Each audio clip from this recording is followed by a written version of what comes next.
the most interesting pageant content is back. Nel 2204, your pageant blogger host. Subscribe.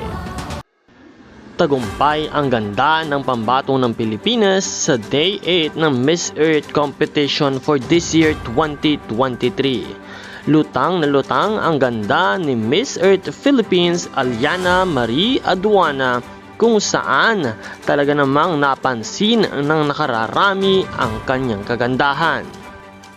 Isa nga si Aliana sa mga paborito or crown favorite para sa taong ito ng Miss Earth competition, kasama sina Netherlands at iba pang mga kandidata.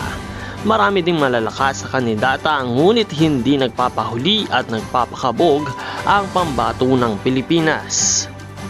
Consistent ang ating pambato sa kanyang magagandang performances, maging sa wardrobe kung saan lagi siyang napapansin ng karamihan. Kaya naman patuloy nating suportahan ang pambato ng Pilipinas na si Aliana Marie Aduana for this Miss Earth 2023 competition. Maraming salamat sa iyong panonood at maraming salamat din sa iyong pagpindot ng subscribe button.